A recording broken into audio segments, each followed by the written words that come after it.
A new world order is emerging, a new axis of world powers with common grievances and one common enemy. No prizes for guessing which one, the United States of America, a country which has for decades tried to shape our world in its image and established its preeminence in almost every facet of power, be it military, economy, technology, culture, or morality for that matter.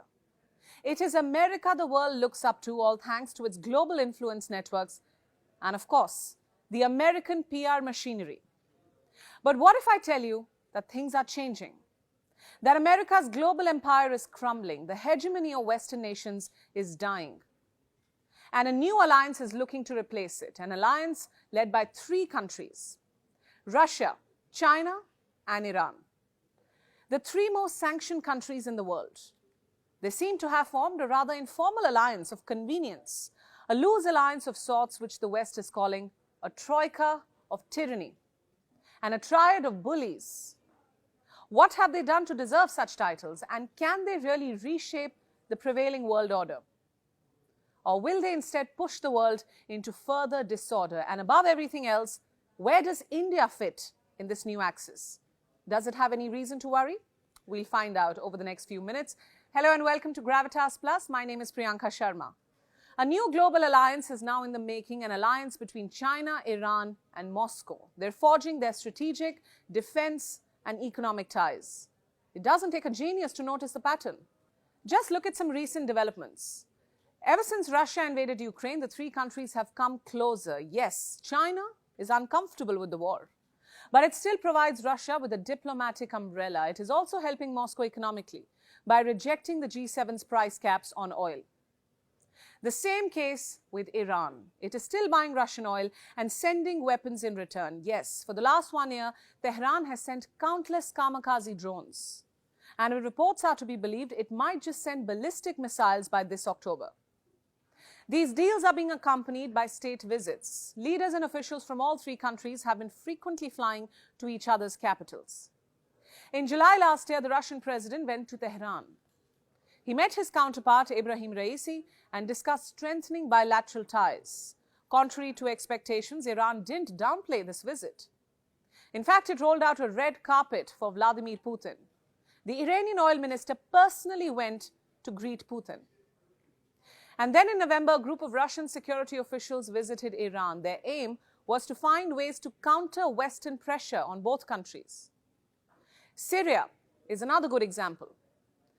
Another good example of the Iranian and Russian interests coming together. For years now, both sides have been trying to keep Bashar al-Assad in power. Their only aim is to counter American interests in Syria. Just last week, the US shot down Iranian-made spy drones in Syria.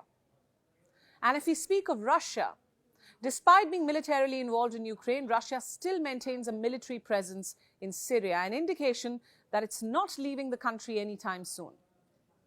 And if we speak of Russian and Iranian cooperation in Syria, it's a tale that gets murkier the deeper you dig. Russia continues to provide a decisive cover to Syrian and Iranian-backed ground forces in Syria. And then, of course, we have China. Chinese President Xi Jinping and Russia's Putin recently caught up over a phone call. This was around New Year's Eve. The two sides released statements saying the ties are at their historic best.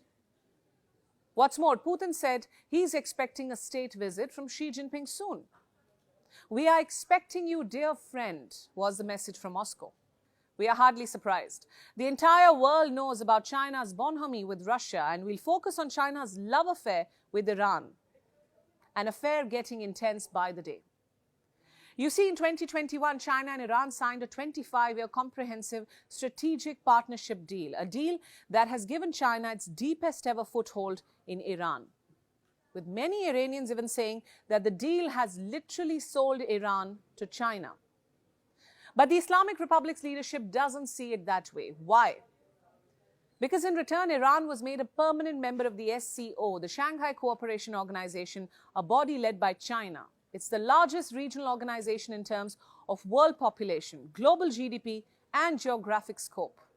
Iran's membership in this body does little for the region it represents, but more for the powers that run it, Russia and China. With Iran on their side, their ambitions of countering the West get greater legitimacy and support. For Iran, this membership helps it battle the economic isolation from the West. So it's a win-win deal of sorts.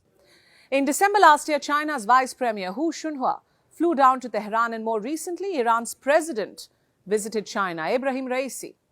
He was in Beijing from the 14th of February to the 16th. The Chinese president gave him a red carpet welcome, followed by a guard of honor by the Chinese military. The arrangements were grand, to say the least. They had to be. After all, this was the first state visit by an Iranian leader to China in almost 2 decades, and Raisi didn't go to Beijing alone. He took along a huge entourage of ministers. The biggest Iranian delegation to Beijing ever. This included 6 members of Raisi's cabinet. In an editorial about the visit, China's mouthpiece, the Global Times, said that the visit was proof that an anti-Western front is growing. Allow me to quote the most telling excerpt from the report. It said, China's deepening cooperation with Iran also has an anti-hegemony and anti-bullying feature. Both China and Iran uphold independent foreign policies, firmly defend the principle of non-interference in internal affairs on international occasions. If anyone feels targeted in this process, then they should first reflect on whether they are too selfish. So how do we perceive such statements and developments? Do they indicate the consolidation of an anti-Western axis? Do they indicate the rise of a new world order? It certainly seems like it, and the American media can't stop talking about it. For the last 2 months, there have been endless reports of how China, Iran and Moscow had joined hands against the West, how Washington will have to take on all 3 at the same time. And not just these 3. Reports say the triad also has a posse of sorcerers' apprentices. What do I mean by that? Smaller nations that agree with their vision, namely Venezuela, Nicaragua, Cambodia, Myanmar, and the most important of them all, North Korea. A country which of late has been flexing its ballistic muscles way too much.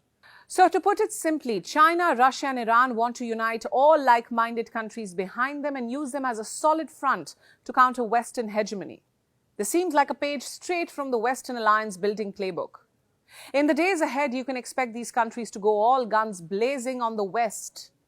You can expect to see them blaming the West for their ills on global forums and using their vote at the UNSC or the UNGA to thwart the multilateral system. The big question, where will all this leave India? Will India be collateral damage in this game plan? Well, we wouldn't go so far as to say that. You see, India has historic ties with Russia. India and Iran also share a cordial relationship. China is obviously an exception. It never fails to provoke India.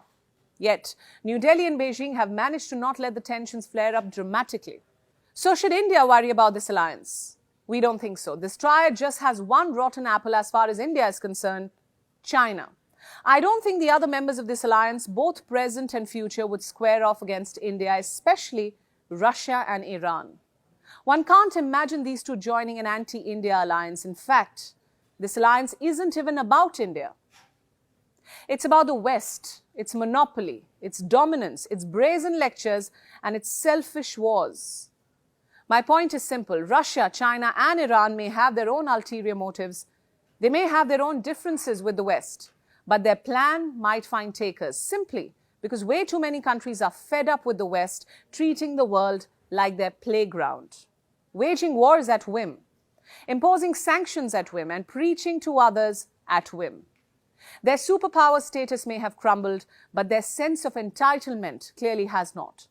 And this sense of entitlement is exactly what's uniting others against them. Think about it.